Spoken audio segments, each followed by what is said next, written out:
Whoever adopts the policy of being quiet, whoever learns the art of not speaking, ki is a verb, to not speak is an action. To not speak requires effort. For many of us, not speaking requires much more effort than speaking. For many of us, closing our mouth requires more jihad than opening it and blurting things out. Our Prophet, peace be upon him, reminded us, memorize this beautiful hadith. From this, it is clear that the Prophet, peace be upon him, maintained long periods of silence. He wouldn't speak frequently or constantly.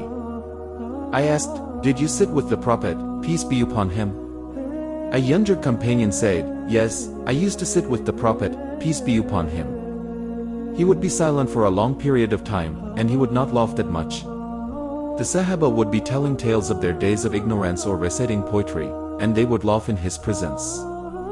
He would sometimes smile while listening to them. This gives us a glimpse into the Prophet's character. He was with the Sahaba, listening to them, allowing them to be merry and happy. He himself adopted longer periods of silence, participating more with his presence and smiles. A companion said that the Prophet, peace be upon him, would speak in such a manner that if you wanted to count his words, you could do so. His speech was poignant, succinct, short, and concise. He did not prolong his words unnecessarily. This has been a well-known characteristic of wise and knowledgeable people, not just in our religion but universally. It is a universal sign of intelligence to minimize excessive speech and to speak only when necessary. One of the Sahaba said, when you see a person who has no love for this world and whose speech is very little, accompany that person, for Allah has given him wisdom. When you see someone who is not greedy for worldly gains and does not speak unnecessarily, take that person as your friend. This is a wise person, and you will benefit from his presence. I warn you against constantly talking and unnecessary speech. It is sufficient for a person to convey what is needed and then remain silent.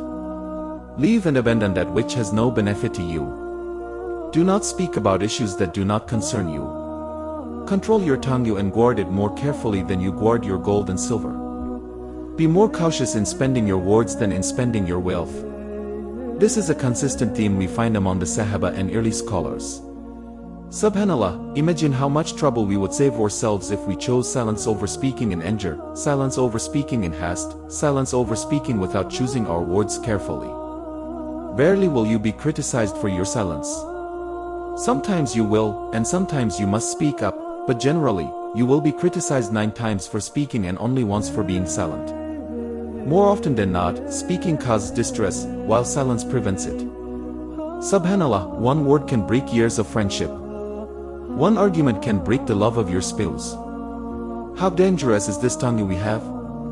The harm that comes from an unleashed tongue can be immeasurable. If only we kept quiet, if only we kept our thoughts within us and waited until we could formulate a better response, then spoke with wisdom, we would save so many relationships and avoid so much stress. The notion of controlling the tongue is not unique to Islam. We find wisdom about this in all civilizations and cultures. Even Plato said, wise men speak because they have something to say, fools speak because they have to say something. Francis Bacon said, silence is the sleep that nourishes wisdom. Silence allows time for contemplation and minimizes mistakes. Many traditions emphasize meditation, which requires silence. In Islam, we may not have the same concept of meditation, but we have something similar. Ibrahim ibn Adham, the great scholar and ascetic, said, the pinnacle of worship is to think a lot and to be quiet. The peak of worship is achieved when you think more than you speak, when you contemplate and limit your speech, except for the remembrance of Allah. Silence is a characteristic of virtue, especially regarding worldly matters. And silence is not only of the tongue. In our times, silence must also apply to our fingers. Social media, Facebook, Twitter, emails, all require silence. Think before you type, tweet, or post. Do not write or respond in anger. Calm down, collect your thoughts, think about your words, and then respond wisely. A saying goes, a fool who remains silent appears wise, while a wise person who speaks excessively appears foolish. The benefits of silence are many. It cultivates wisdom, it is a sign of faith, it protects from hurting others, it allows time to formulate better responses, it brings about a positive impression, and most importantly, it saves one from the hellfire and earns the pleasure of Allah. Silence is an art. It requires training and discipline. You must push yourself to be silent and learn to control your tongue. Next time you feel like speaking, think before you speak. All of this silence applies to worldly matters.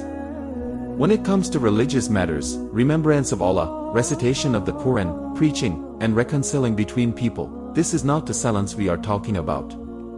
Ibn Abdul Barr said, speech that involves remembering Allah, reciting the Quran, encouraging good, and bringing people together is better than silence.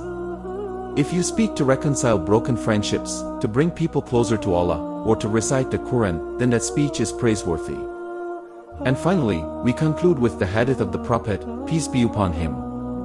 Whoever believes in Allah and the last day, let him say something good or remain silent. May Allah grant us the wisdom to speak when speaking is better and the wisdom to remain silent when silence is better.